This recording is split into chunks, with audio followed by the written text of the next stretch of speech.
সকালবেলাতেই রান্নাঘরে চলে এসেছি। তোমাদের দাদার যেহেতু আমাকে অফিসে রান্না করে দিতে হবে, আর আজকে করব মায়া মাছের পাতুরি। পাতুরি বলতে পুরো সব কিছু মেখে একবারে বসাবো।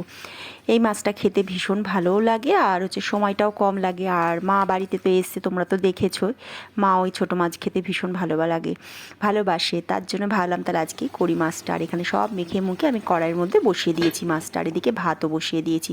সকালবেলাটা তো বড্ড তাড়া লাগে। মর্নিং সকলকে, কেমন আছো তোমরা? আশা করি সবাই ভালো আছো, আমিও ভালো আছি। আর একটা নতুন ভিডিওতে তোমাদের অনেক অনেক স্বাগত। ঠান্ডা তো পড়ে গেল, মোটামুটি ঠান্ডা আমাদের এখানে ভালোই ঠান্ডা পড়ছে এখন।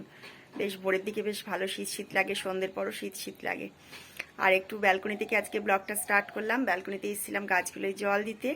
যে গাছগুলো লাগিয়েছি তোমাদের দেখায়, দেখো এই চন্দ্রমল্লিকাগুলোতে কুড়িও চলে এসেছে।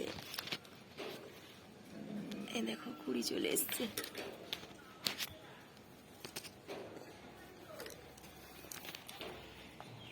তাই গাছগুলোতে জল দিতে এসেছিলাম ব্যালকনিতে। আর তোমাদের দাদা তো বেরিয়ে গেছে, রান্না বান্না মোটামুটি হয়েছে, পুরো কমপ্লিট হয়নি। আর এখন মা আর আমি আগে একটু চা খেয়ে নেবো, তারপর আবার সকালে টিফিন আছে, মেয়েরা ওটস খাবে, ওটস করে দেবো। আর মা আর আমার জন্য দেখি কি করি। তাহলে চলো ভিডিওটা দেখতে থাকো। তারপর আবার রান্নাঘরে চলে এসেছি। মেয়েদের তো এই একটাই, মানে কখন কোনটা করতে হবে, একবার সকালে একবার দুপুরে রাত্রি, সব চিন্তাই আমাদেরই করতে হয়। এবার ওদের জন্য ওটসটা করে দিলাম, ওটসের খিচুড়ি। ওরা খেতে বেশি পছন্দ করে। তা ওটসের খিচুড়িটা একটুখানি কম হয়ে গেছিলো আজকে, বুঝতে পারিনি পরিমাণটা, এক একদিন হয়ে যায় এমন। আর আমাদের জন্য করেছিলাম, আমার আর মায়ের জন্য করেছিলাম আজকে ভাত। মা বললো যে তাহলে আজকে ভাতই যখন করেছিস, বেলাও হয়ে যাচ্ছে, তুই আজকে আর কিছু করতে যাস না। তাই একটু আলু ভেজেছিলাম পেঁয়াজ দিয়ে, আর ওইটাই ওই মামার মুনাইকেও একটু দিলাম ওটসের সাথে। আর আমরাও, মা আর আমি দুজনে একটু ভাত খেয়ে নিয়েছিলাম। আর সকালে তো তোমাদেরকে দেখালামই যে আমি মায়া মাছের পাতুরিটা করছি। আর তারপর বাকি ছিল মানকচু বাটা। অত সকালে তো আর ওইটা হয় না, মানকচুটা গ্রেট করে নিয়েছিলাম চিংড়ি মাছ দিয়ে করবো বলে। আসলে এইসব খাবারগুলো আমার তাও মাঝে মধ্যে খাওয়া হয়, মার তো হয় না, মার তো বয়স হয়েছে। তাই ভাবলাম মা আছে থাকতে থাকতে এই খাবারগুলোই করি, যেগুলো মা একটু খাওয়া হয় না, খেতেও পারবে। তাই এখানে চিংড়ি মাছ দিয়ে করছিলাম মানকচুটা। ভীষণ ভালো লাগে জানো না তো। আর মানকচুটা না খুব ভালো আমাকে দিয়েছে একজন, একদম গলা ধরে না মানকচুটা। তাই এখানে মানকচুটা, চিংড়ি মাছটা ভেজে তুলে নিয়েছি। আর তেলের মধ্যে কাঁচা লঙ্কা আর কালো জিরে ফোড়ন দিয়েছি, আর একটু রসুন গ্রেট করে দিয়ে মানকচুটা দিয়ে দিয়েছিলাম। তারপর এবার চিংড়ি মাছগুলোও আমি দিয়ে দিলাম এর মধ্যে, দিয়ে ভালো করে নাড়তে হবে। মানকচু তো একটু টানতেই হয়, এছাড়া তো আর কোনো কাজ নেই সেরকম একটা। যত টানবে তত ভালো হবে জিনিসটা। এবার এখানে আঁচটা কমিয়ে দিয়ে আমি মানকচুটা করে নিয়েছিলাম।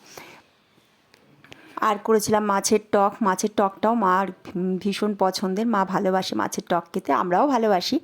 তাই ভাবলাম যে মায়ের পছন্দেরই করি আজকে। মাছের টকটাও করেছিলাম। আর মাছের টকের মধ্যে না আজকে একটুখানি বেগুনও দিয়েছিলাম, ভালো হয়েছিল খেতে। তেঁতুল ছিল না, একটু জলপাই দিয়ে করেছিলাম মাছের টকটা।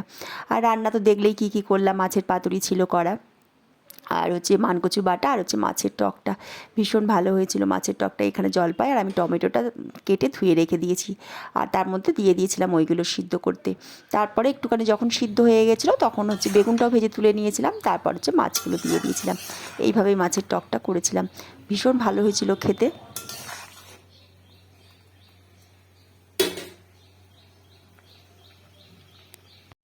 আর এখন এসছি একটু ছাদে, জামা কাপড় মেলতে এসছিলাম, তাই একটু রোদও পুড়ে যাচ্ছি। মা আর আমি দুজনে মিলে এসেছি ছাদে। একটু ভীষণ রোদ ছাদে, ঘরে গেলে ছায়া লাগে আর এসব হয় না।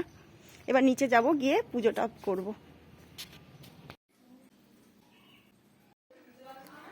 এখন চলে এসেছি সন্ধেবেলায়, একটুখানি যাব বাজারে।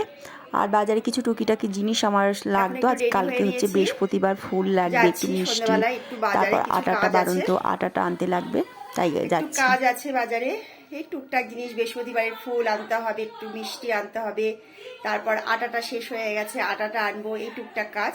এগুলো একটু করে আসি, এসে ঘরে পুজো দেবো, ঘরে সন্ধে দেওয়া হয়ে গেছে, আর এসে তারপর চা খাবো। তাহলে চলো। আর বাজার থেকে চলে এসেছি, এখন ফুল, ঠাকুরের মিষ্টি, এগুলোকে যে ঘরে রাখছি আগে। বৃহস্পতিবারের ফুলটা আনা থাকলে অনেকটা সুবিধা হয় আমার পুজোটা দিতে, নাহলে আবার সকালবেলায় যেতে হয় বাজারে। আর এনেছিলাম তারপিন তেল, চিমনিটা পরিষ্কার করতে না তারপিন তেলটা খুব কাজের, আমার লাগে ভীষণ। আর অনেক দিন চিমনিটা পরিষ্কার করা হয়নি আবার, তার জন্য তারপিন তেলটা নিয়ে আসলাম। আর এখানে যে চাউমিনটা নিয়ে এসেছি, এটা ওদের দিয়ে দিই আগে, গরম গরম আছে।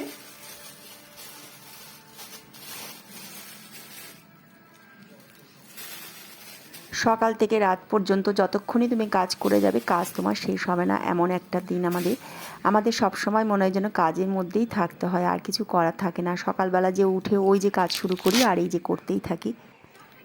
এই যেখানে চাউমিনটা বেড়ে নিয়েছি, এবার ওদের দিয়ে আসি। তাহলে ভিডিওটা এই অবধিই থাকলো। যদি ভিডিওটা ভালো লেগে থাকে তোমাদের, তাহলে প্লিজ চ্যানেলটা সাবস্ক্রাইব করে আমার পাশে থেকো, আর লাইক কমেন্ট শেয়ার করো।